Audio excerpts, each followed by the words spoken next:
Hey, how's it going, guys? Hope you all had a green day today if you traded. Today is Wednesday, December 14th. We have FOMC today at 2 o'clock or 2:30 maybe. It is currently 3 before noon Eastern Time. So we're going to go over the daily plan and look at the order flow intraday. So the daily plan itself, we could see by these four levels right here. Two sell zones I gave, two buy zones. So let's go through StockTwits. I posted on StockTwits as well as the YouTube community tab of how I create my daily plans each day. So this I also posted yesterday, but we had 3 different trades taken by members. Actually ended up being 4th right after I posted this. Someone took a trade after close, and it was 100% win rate from the members, right?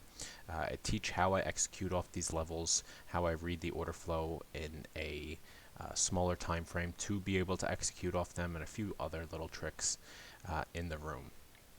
So with the daily plan, creating a daily plan, step 1, checking out the overnight TPO. I say all the time, this is where I start my morning every single morning. TPO charts, market profile charts, same thing. There's a lot that could be derived here. And we're pretty much gauging market sentiment. So we're looking at each of these market profiles, we're looking at the shapes of them, where points of control are, value area low, value area high, what the lows look like, what the highs look like, and we're able to gauge, again, market sentiment, and also, I have it listed over here. Are we trading in or out of balance? Are we creating balance? Do we have structure to clean? Are we currently cleaning structure? All of that fun stuff. So from there, I go to my 4-hour footprint chart. Footprint charts, if you're unfamiliar with them, pinned to the home of the YouTube page, I have a video explaining how I have my personal footprint charts configured. Footprint charts are very, very customizable, and it's likely that each person that you see has them customized a different way. So I will go from here, and as you can see, I go in as much detail as I possibly can, analyzing all of the transacted volume, and then I'll send this in the room in our daily plan tab. Right, because I'm creating my daily plan, so got to know what's going on in the overall market. So from the 4-hour, I then go to my daily chart. I do the exact same thing and look at the transacted volume over the past few days. I just wanted to go over this. I said, who else puts in the necessary work every day before each session, right? If you want to be a trader, if you want to trade for a living, you need to put in the work. People are very lazy and learn one new thing and think that's all they need and are intimidated by new things, such as TPO charts, such as footprint charts. I know these things look intimidating, but you just have to put your head down and learn, right? They're not difficult to learn by any means. They just look intimidating because you're unfamiliar with them.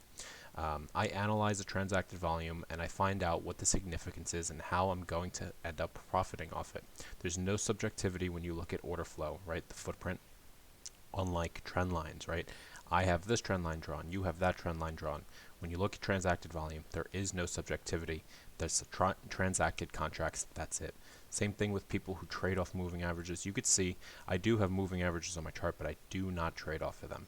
I just have it to gauge trend, and like most people, I was introduced to moving averages early on in my trading career, so my charts kind of look naked without them. I like to have them on.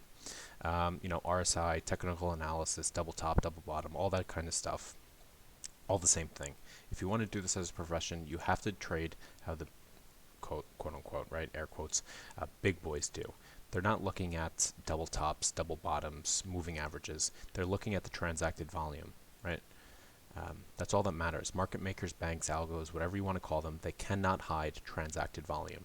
If you want to be long, you want to be long with a significant bid. You want to be short, you want to be short with a significant offer, right? So we went over that, and so the daily plan, we already showed that. And there's this.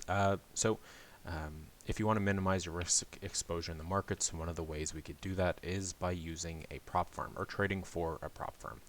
Now, of course, a prop firm's not just going to give you a $50,000, $250,000 account just because you asked for it and you need to pass an evaluation. So at Apex Trader Funding, for a $50,000 account, you have to make at least $3,000 in at least 7 days. It doesn't have to be in 7 days. You could take a month, 2 months, 6 months, doesn't matter, but without having a drawdown of $2,500 and then you pass their valuation, they will fund you in an account. I'll leave a link in the description as well as a coupon code for 50% off any evaluations, regardless of account size that you evaluate for. So let's get into today's actual order flow. Given that we have FOMC today, as we usually see with FOMC days, we have more sideways action. We're not as rangy, but that does not mean that we can't profit off of it. Right here, we could see selling imbalances at the highs of these 30-minute candles, pullbacks to the cloud. Now, it's not as clean here on the 30-minute what I'm about to say, but we are in an uptrend since CPI, right? You may think, what are you talking about? We had the CPI pop, but then traded down all day. And yes, you're right. But look, just using a moving average to gauge trend, we are still in an uptrend, and it's holding. We have a bid at the 4-hour cloud holding. So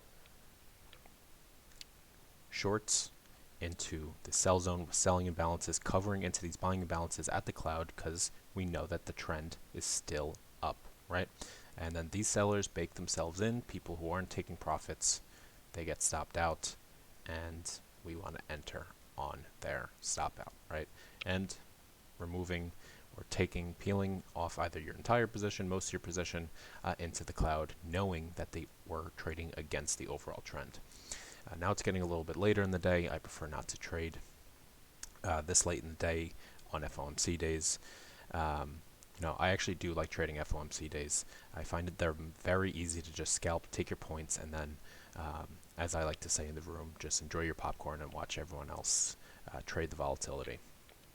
So, again, I hope you all had a green day today, green week as well, and I'll see you guys in the next market recap.